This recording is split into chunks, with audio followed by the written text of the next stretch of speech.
पाक फौज के तर्जुमान लेफ्टिनेंट जनरल अहमद शरीफ चौधरी ने नहायत खुले और सख्त अल्फाज में बानी तहरीक इंसाफ इमरान खान के बयानिए और सियासी तर्ज अमल को कौमी सलामती के लिए खतरा करार दिया। तर्जुमान पाक फौज ने वाज़ेह अंदाज में कहा कि एक शख्स अपनी ज़ात के खौल में बंद होकर इदारों, क़यादत और कौमी ढांचे के खिलाफ जिस तरह का प्रोपेगेंडा कर रहा है वो सियासत की बजाय रियासत के बुनियादी मफादात को चैलेंज कर रहा है। उनका ये कहना कि ये शख्स दूसरों को गद्दारी के सर्टिफिकेट बांटता फिर रहा है और फौजी इदारों के खिलाफ हर्जा सराई कर रहा है, पहली बार इस शिद्दत से सामने आया है।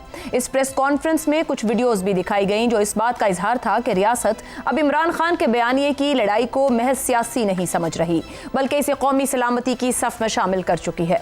वफाकी हुकूमत की इसपों में भी इसी अंदाज का रद्द अमल दिखाई दिया है।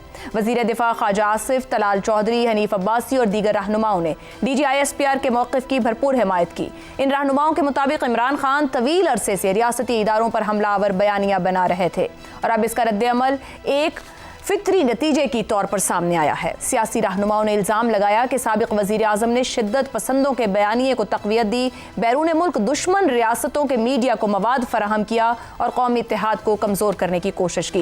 यही वजह है कि उनके मुताबिक अब रियासत मज़ीद खामोश नहीं रह सकती। इमरान खान ने हमेशा अपनी पोजीशन को हक़ और बाकी सबको बातिल करार दिया। साबिक़ वज़ीर आज़म मुसलसल ये तासुर देते रहे कि अगर वो इक़्तिदार में नहीं तो जमहूरियत वजूद नहीं रखती। फ़ौजी क़यादत, इदारों और हुकूमती अहलकारों के खिलाफ उनका लहजा वक्त के साथ मजीद सख्त होता गया। रियासती इदारों के मुताबिक यही रवैया अब एक ऐसे मरहले में दाखिल हो गया है जहां इसे महज इख्तिलाफ राय नहीं कहा जा सकता। यही वजह है कि पहली बार तर्जुमान पाक फौज ने नहायत दो टोक अंदाज में कहा कि बयानिए की इस जंग का सख्ती से मुकाबला होगा। इस प्रेस कॉन्फ्रेंस के बाद सियासी हलकों में कई नए सवाल जन्म ले रहे हैं। क्या तहरीक इंसाफ पर पाबंदी की कार्रवाई तेज हो सकती है? क्या खैबर पख्तूनख्वा में गवर्नर राज की शुरुआत इसी तनाज़े के तसलसल में की जाएगी? क्या इमरान खान की जेल में मौजूदगी को मजीद सख्त क़वानीनी पोजीशन में तब्दील किया जाएगा? और क्या हुकूमत इस मौके पर बयानिए की मुकम्मल जंग छेड़ने के लिए तैयार भी है? और असल सवाल यह भी है कि रियासती इदारों के इस खुले रद्द-ए-अमल के बाद अब हुकूमत का मुमकिन लाहे अमल क्या हो सकता है? क्या हुकूमत कानूनी महाज से बात आगे बढ़ाएगी या फिर इंतजामी इक़दामात में शिद्दत लाएगी? यही वो सवाल है जिसका जवाब आने वाले पाकिस्तान की सियासत का रुख भी मुतय्यन करेगा। इसी पर गुफ्तगू रखेंगे। हमारे साथ हैं हसन निसार, शहजाद चौधरी, ज़ैगम खान और आमिर अहमद खान साहिब भी आज हमें ख़ास तौर पर ज्वाइन कर रहे हैं। बहुत शुक्रिया आमिर साहिब, आपने वक्त निकाला। आप सभी के लिए प्रोग्राम का सवाल। अपनी ज़ात का कैदी शख्स और उसका बयानिया कौमी सलामती के लिए ख़तरा बन चुका। DGISPR बानी के बयानिए को रियासत का खुला चैलेंज, क्या किसी बड़े रियासती फैसले का इब्तिदाई इशारा है? ज़ैगम साहिब, रियासती बयानिया और एक शख्स का बयानिया आमने सामने है। शख्सी बयानिए को ख़त्म करने के लिए रियासत या हुकूमत का ये इनके पास मुमकिन ऑप्शंस या रास्ते क्या होंगे? देखिए आयशा, वो आपने गाना सुना है, चिंगारी कोई भड़के तो मुर्शिद उसे बुझाए, मुर्शिद जो अगन लगाए उसे कौन बुझाए। तो बड़ी मुश्किल इस वक्त जो सूरत हाल है वो ये है कि जज्बातियत ने ओवरटेक कर लिया है, इमोशनलिज्म ने ओवरटेक कर लिया है किसी साउंड हिकमत अमली को, किसी साउंड एक पॉलिसी को।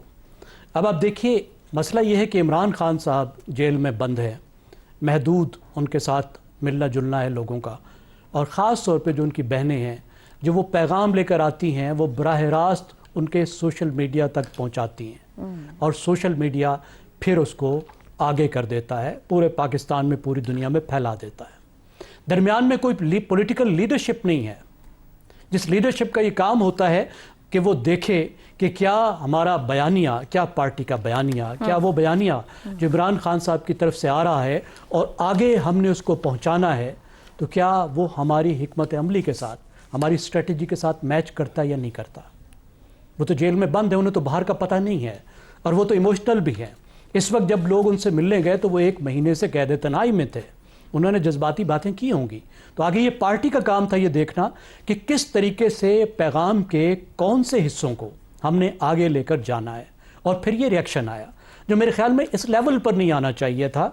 इस काम को ये छोड़ देते पॉलिटिकल लीडरशिप के लेवल पर और ये हुकूमत के वज़ीर इत्तलात को छोड़ देते, तारड़ साहब उसका जवाब देते।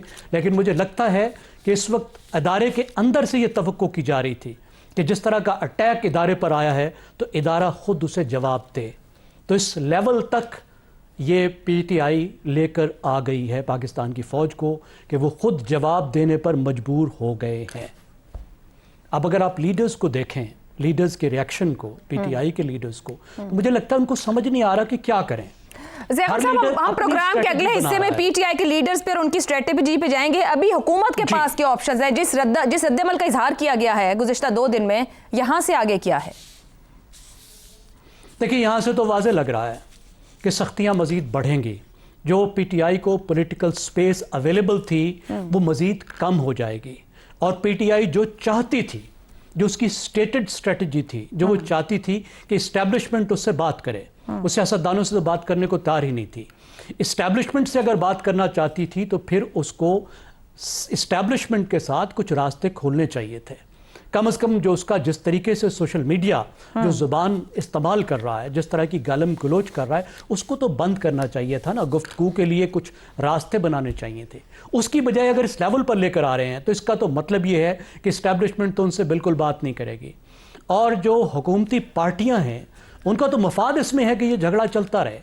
یہ جھگڑا چلے گا تو ان کو وہ ٹائم ملے گا جس میں وہ توقع کرتی ہیں کہ وہ کچھ مقبولیت گین کر لیں گی, اور ان کو وہ سپیس مل جائے گی. جھگڑا وہ پوائنٹ گزر گیا کہ کوئی آپس میں بات چیت کرتا, وہ باتیں ختم ہو گئیں. یہاں سے آگے جھگڑا کس حد تک جائے گا؟ جی, اس وقت تو یہی لگتا ہے کہ اس جھگڑے کا کوئی اینڈ نہیں ہے. پی ٹی آئی کے لیے مشکلات مزید بڑھیں گی, ان کی سپیس مزید کم ہوگی, حکومت کو مزید چھٹی ملے گی کہ تم نے جو پی ٹی آئی کے ساتھ کرنا ہے وہ کر لو.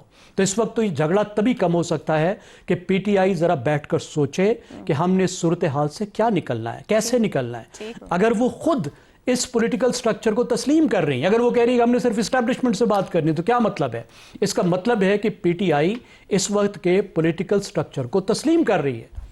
اگر وہ اس ریئلٹی کو تسلیم کر رہی ہے اور اس پولیٹیکل سٹرکچر کے مطابق آگے بڑھنا چاہ رہی ہے, تو ان کو سوچنا ہوگا کہ پھر کیسے بڑھنا ہے. اس طریقے سے تو نہیں بڑھ سکتے. اگر انقلاب لانا ہے تو پھر ٹھیک ہے, پھر جب تک انقلاب نہیں آیا لانا, جب تک انقلاب آ نہیں جاتا تب تک یوٹیوب تو خوب چلیں گے, خوب گرم رہیں گے, لیکن عمران خان تو تب تک باہر نہیں آئیں گے. ٹھیک ہو گیا, ٹھیک ہو گیا. پھر تو ایک ہی راستہ ہوگا کہ یا پھر انقلاب لاؤ یا پھر بھگتو اور مزید مشکلات کو فیس کرو.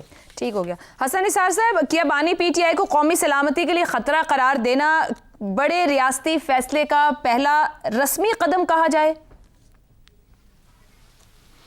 دیکھیں, آپ کا اصلی سوال ہے کیا کسی بڑے ریاستی فیصلے کا ابتدائی اشارہ ہے؟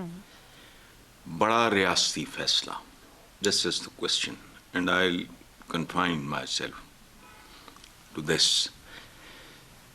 بڑا فیصلہ, پیدا ہونے یا مرنے والا بڑا کام تو طے شدہ ہوتا ہے. دونوں صورتوں میں انسان کی اپنی کوئی رضا نہیں ہوتی.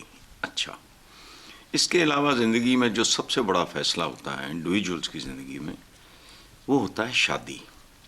آپ اس بڑے ریاستی فیصلے کو کوئی ہلکا پھلکا اشارہ دیتی تو میرے جیسے بلو ایوریج آدمی کو سوال کا جواب دینے میں آسانی ہوتی.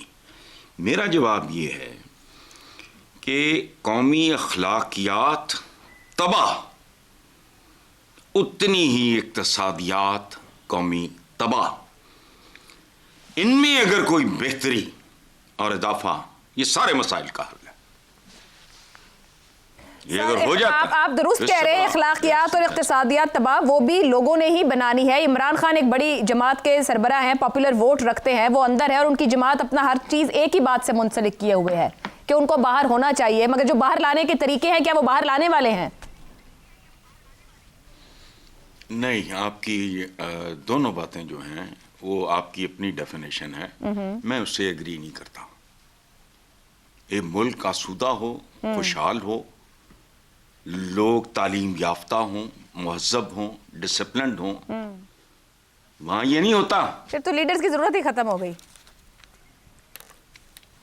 نہیں, یہی تو کہتے ہیں کہ ہم آپ کو یہ لائف سٹائل دیں گے, یہ چیز دیں گے, وہ دیں گے. ہاں, تو بھاڑ میں جائے پھر سارا کچھ, یوں ہی چلتا رہا ہے, یوں ہی چلتا رہے گا. چلیں, ٹھیک ہو گیا. یہ لوگوں کی طرف توجہ دو. یہ بیسیکلی ان کو گروم, ڈسپلن, ایجوکیٹ کرنے سے تعلق رکھتا ہے. ایگریڈ. یہ سب کچھ جو کچھ ہوتا رہا ہے, روٹی کپڑا مکان. ایک منٹ اب سن لو, پرووک آپ نے کیا ہے. روٹی کپڑا, پاگل تھے, 50 साल बाद अब भी नहीं समझ आई इनको? क्यों? जो आता है एक्सप्लॉइट आसानी से कर लेता है। उसकी वजह है लोगों के एक एक मसाम में दुख, पसपाई, अजाब, जहन्नम, भूख भरी हुई है। वो फिर जहां चाहे वो लपक जाए उस तरफ, बिल्कुल ठीक है, दे आर जस्टिफाइड। जैसा इनको रखा है वैसे ही नताए जा रहे हैं। दुरुस्त हो गया। सिंपल सी बात है।